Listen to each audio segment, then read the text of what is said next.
కేజ్రీవాల్కు చెందిన ఆమ్ ఆద్మీ పార్టీకి భారీ షాక్ తగిలింది. బీజేపీకి చెందిన మనోజ్ సోమ్కార్ విజేతగా నిలిచారు.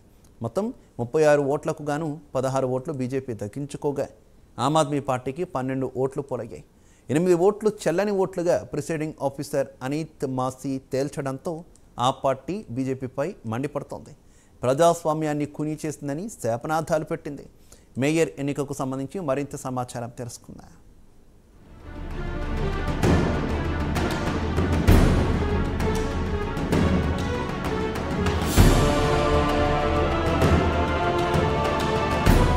చండీగఢ్ మేయర్ ఎన్నిక ఈ నెల 18న జరగాల్సింది వాయిదా పడింది. మంగళవారం జరిగింది. ఎట్టకేలకు మేయర్ పదవిని బీజేపీ తన్నుకుపోయింది. దీంతో ఆమ్ ఆద్మీ పార్టీ బీజేపీపై నిప్పులు కురిపించింది. ఇది దేశద్రోహ చర్య అంటూ మండిపడింది.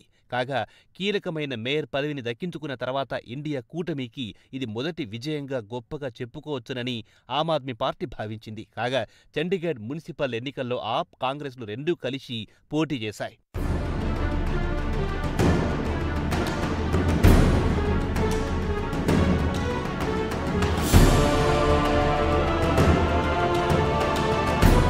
చండీగఢ్ మేయర్ ఎన్నికల్లో బీజేపీ సునాయాసంగా గెలిచింది. బీజేపీ అభ్యర్థి మనోజ్ సోంకార్కు 16 ఓట్లు రాగా ఆ పార్టీ తరపున కుల్దీప్ కుమార్ రెండవ స్థానంలో 12 ఓట్లతో సరిపెట్టుకోవలసి వచ్చింది. 8 ఓట్లు చెల్లనివిగా లెక్కించారు ప్రిసైడింగ్ ఆఫీసర్ అనిల్ మాసీ. కాగా అనిల్ విషయానికొస్తే బీజేపీ మైనార్టీ సెల్కు చెందిన సభ్యుడని ఆ పార్టీ చెబుతోంది. తాజాగా మేయర్ పదవిని బీజేపీ తన్నుకుపోవడంతో ఆ పార్టీ ఆగ్రహంతో చిందులు వేస్తోంది. అరవింద్ కేజ్రీవాల్తో పాటు పంజాబ్ ముఖ్యమంత్రి భగవంత్ మాన్లు ప్రజాస్వామ్యాన్ని లూటీ చేశారని వ్యాఖ్యానిస్తే సీనియర్ నాయకుడు రాజీవ్ చద్దా స్పందిస్తూ ఇది దేశద్రోహ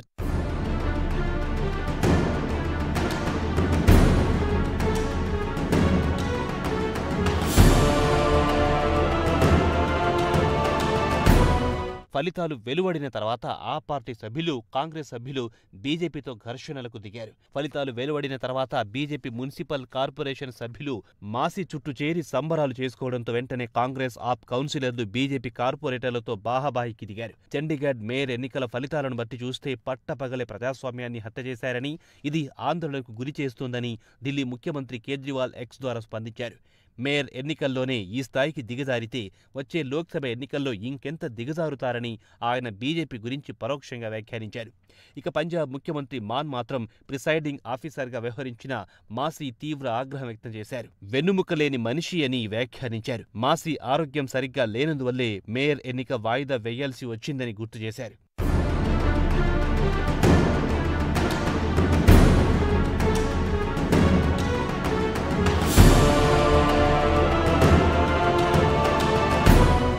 ఈ నెల 18న మాసీ తనకు వెన్నులో ఇబ్బంది ఉందని, అందుకే తాను రాలేకపోతున్నానని చెప్పి తప్పించుకున్నాడని ఆ రోజు మేయర్ ఎన్నిక వాయిదా గురించి చెప్పుకొచ్చాడు మాన్. వాస్తవానికి అతని వెన్నుముకే లేదు. అతను వెన్నుముక ఉంటే ఓట్లు సరిగ్గా లెక్కించేవాడని మాన్ ప్రిసైడింగ్ ఆఫీసర్పై ధ్వజమెత్తారు. ఫలితాల తర్వాత రాఘవ్ చద్దా మీడియా సమావేశం ఏర్పాటు చేసి చెల్లని ఓట్లని ప్రకటించినవి అన్ని తమ పార్టీకి చెందిన అభ్యర్థులవేనని ఆయన అన్నారు.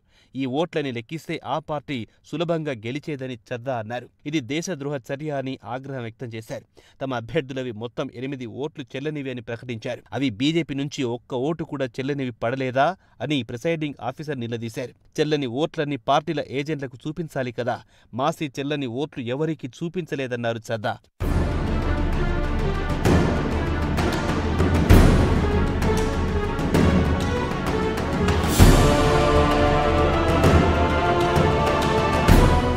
ఎలక్షన్ ఏజెంట్ కానీ, డిప్యూటీ కమిషనర్ కానీ చెల్లని బ్యాలెట్ పేపర్ చూపించలేదన్నారు చద్దా. మేయర్ ఎన్నికల్లోనే బీజేపీ ఎంత దారుణంగా వ్యవహరిస్తే లోక్సభ ఎన్నికల్లో మరింత దారుణాలకు తెగబడతారో అని చద్దా ఆందోళన వ్యక్తం చేశారు. ఇండియాను బీజేపీ ఉత్తర కొరియా చేయాలనుకుంటుందా అని ప్రశ్నించారు. వెంటనే ప్రిసైడింగ్ ఆఫీసర్ మాసీని అరెస్ట్ చేయాలని ఆయన డిమాండ్ చేశారు. ఇదిలా ఉండగా బీజేపీ అధిష్టానం చండీగఢ్ యూనిట్కి శుభాకాంక్షలు తెలిపింది. పార్టీ అధ్యక్షుడు జేపీ నడ్డా ఫలితాలపై స్పందిస్తూ ప్రధానమంత్రి నరేంద్ర మోదీ నాయకత్వంలో కేంద్రపాలిత ప్రాంతాలు అభివృద్ధి పథంలో దూసుకుపోతున్నాయన్నారు. ఇండియా కూటమి మొట్టమొదటిసారి బీజేపీతో తలపడి ఓడిపోయిందన్నారు నడ్డా.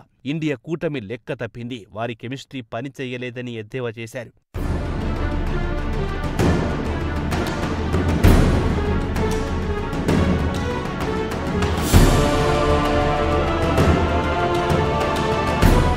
చండీగఢ్ మేయర్ ఎన్నికల ద్వారా ఇండియా కూటమి మొదటి విజయాన్ని తమ ఖాతాలో వేసుకోవాలనుకుంది. దీంతో ప్రతిపక్ష కూటమి ఐక్యమత్యంగా వచ్చే లోక్సభ ఎన్నికల్లో బీజేపీని ఓడించాలనుకుంది. దీంతో పాటు సీట్ల పంపకం సమస్యను పరిష్కరించుకోవాలనుకుంది. ఇక ఆప్ కాంగ్రెస్ పార్టీలు పంజాబ్లో 13 లోక్సభ సీట్లు, ఢిల్లీలో 7 సీట్ల కోసం 2 పార్టీలు సీట్ల పంపకంలో మల్లగుల్లాలు పడుతున్నాయి. ఈ విజయం తర్వాత సీట్ల పంపకంలో కొంత సర్దుబాటు ధోరణిలో పోవాలనుకున్నాయి.